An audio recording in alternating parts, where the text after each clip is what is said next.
We're going to go ahead and get started. Thanks for coming. My name is Meredith Teakin. I'm the president of IBCCES. We have a few more sessions today, but basically we're a credentialing board that focuses on training and supports related to accessibility for organizations. So happy to be here. We've got a wonderful panel for you today, and we're going to try to make sure there's time for questions at the end so we can take some questions from you all, so be prepared. But I'm going to let our panel introduce themselves, and we're going to start at the end here with Christy. Hi everyone, I'm Christy Durso, owner of Incredible Memories Travel, mom to 3 children, and also the founder of the Spectrum of Accessibility, which trains on accessibility in the travel industry. Mostly the focus is on travel advisors, travel professionals on that side of things, so that we're able to equip travel professionals to better accommodate those with disabilities. My 3 children all have various levels of disability. Both the older 2 are on the spectrum, and then our youngest is cognitively and intellectually disabled from fetal alcohol syndrome from his bio mom. So. Thank you. All right, Megan. My name is Megan Winters. I'm with Able Eyes and Able View. Able Eyes is a virtual tour photography company. Is it not? Maybe I need to. Okay. Project. There you go. I will also project. So I was just about to tell you that I was a teacher, so I should start using my teacher voice. Able Eyes is a virtual tour photography company that focuses on accessibility. So going a little bit deeper into virtual tours so that people can see like restrooms and accessible stalls and entrances and parking. Able View has evolved out of Able Eyes, and the best way to describe that is the Yelp of accessibility information.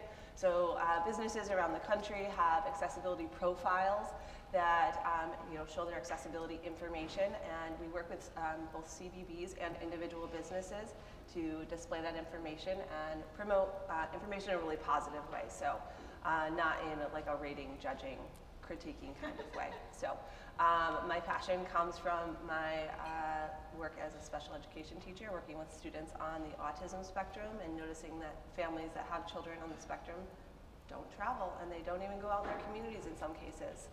And so I wanted to provide tools to help those families. And then also one of my best friends was a wheelchair user, Jessica. She had muscular dystrophy, and she passed away in 2015 as a result of her muscular dystrophy being degenerative. And so much of what I do is in honor of her and her time to remember. Thank you, Megan. All right, Becky. Becky Large with Autism Travel Club. I have had the opportunity to speak at other travel ability conferences. You may remember me from Champion Autism Network and the Lead with Love Training Company, which is a mouthful of marbles. And outside of Market, the Myrtle Beach area, nobody really quite understood. So we just went through rebranding, and now we're the Autism Travel Club, and we're getting ready to launch the Autism Traveler app. And what we try and do is provide training to hospitality industry and essential workers to invite our families to come out and play. And the CARD program is kind of what differentiates us from other organizations, because we're kind of the AAA of autism travel, and kind of like she's the Yelp, playing off of her. Every business that is trained and aware offers a service or a discount to our families, so they can use the digital card to access that information and create their own travel profile. And I don't know if you were at the session yesterday, but I shared a little bit about my story and hard travel experiences, so that's kind of where all this has come from. All right, thank you. And Lynn. Hi, I'm Lynn Smith, and I'm with the Hidden Disability Sunflower Program in the United States, so I represent that here. And the Hidden Disability Sunflower Program is a symbol that is used for people with non-visible disabilities. Similar to when you see somebody in a wheelchair or with a cane, or somebody that has a visible disability, you immediately give them a little bit of extra space and time and kindness, hopefully. What the symbol does is it means that there's something going on with this person that you can't see, but they need the same sort of consideration. So it's that bringing the invisible visible. All right, awesome. We're going to jump into some questions. We're going to open up the questions to the panel, so we'll just kind of go down the line, or if you want to raise your hand if multiple folks want to speak. But We're first going to talk about kind of in general from a destination perspective. So from your experiences, you can share personal, challenges or just recommendations on for destination marketing organizations or CVBs, Convention Visitors Bureau. They have a really special role to play. So as a destination, what are some things that you all would recommend that a DMO or CVB could do to try to promote and provide inclusive options for travelers? I'm happy to kick things off here if you guys don't mind. So some things that are really, really super easy for our destinations to do. The first is have the information on that front landing page. There are a couple of different destinations here who have amazing landing pages with all of that information right at the front. Some have like loads of wheelchair accessible information and then one sentence for any other disability. Have the information and the accommodations that you are providing right there on that page so we know what to expect. The things that we look for, the things I look for with my family, I want to know that these are the hotels that have had extra training or provide some sort of reasonable accommodation for us when we're checking in. When we're checking in, I'd like to be able to expedite that process so I'm not dealing with a child who has no ability to wait in that lobby for very long. That makes a very, very stressful time. Have that information available to us. These are the 5 hotels who will allow you to call in your check-in, or they do a mobile check-in and you can bypass the counter. These are the hotels that have designated rooms in quieter areas so that you don't have to worry about noise disturbance. These are the hotels that have designated rooms close to the entrance in case you need to make a quick escape. Have all of that information at their fingertips. Whatever the accommodation is, list it out and tell us where we go for it because we're busy. The easier it is, the better it is. Christy said pretty much all of the things that I wanted Sorry. to say. Drop the mic. However, the only couple things that I can say to add to that are visual planning tools. It's really common for somebody on the spectrum to need, to be able to plan ahead of time. I'm saying this without sounding like, I don't want to sound like I'm soliciting my own thing, but it's just something that I'm really passionate about, is including photos, virtual tours, things that people can see and kind of immerse themselves in the space. When I was a special education teacher, if we had something out of routine, like a field trip is out of routine, and so ahead of time, we would create social stories and visual schedules and take photos and take videos. We were preparing weeks ahead of time at Circle Time and saying, okay, in 2 weeks, we're going to the apple orchard, and we'd be showing the animals that they would be seeing. And so we front-loaded so heavily to improve our outcomes for that field trip. And so having tools, both at the CVB level and at the business level, that can help families prepare is really, really helpful.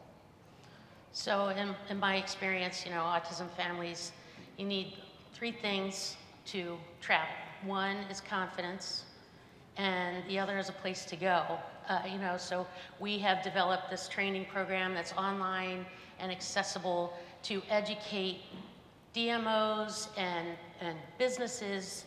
It's a great opportunity for DMOs to get educated from one of our modules and then share with their other businesses. Of course, boots on the ground is important.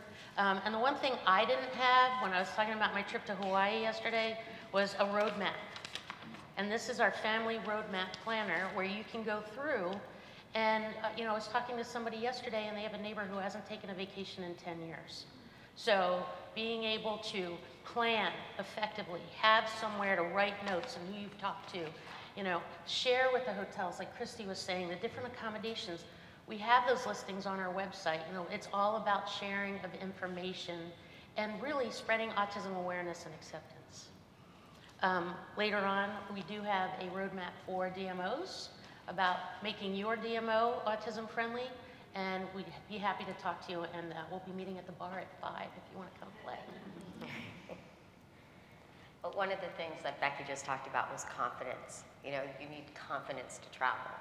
And one of the things that the Sunflower program does help with is as you're doing your research and deciding where you can go, if you have a sunflower-friendly location, you know that they have at least the minimal of training. And if they see that symbol, they're going to know you need a little bit of extra time, or maybe if there's a long line, they might move you to the side and get you through faster because they're recognizing the symbol.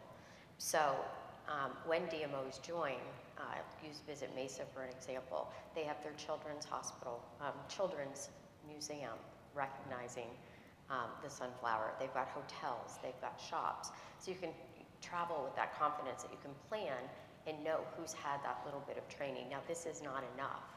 You know, the sunflower training is not enough. It's just a symbol, it's just a tool to be used with additional training, but it does give you that visual clue.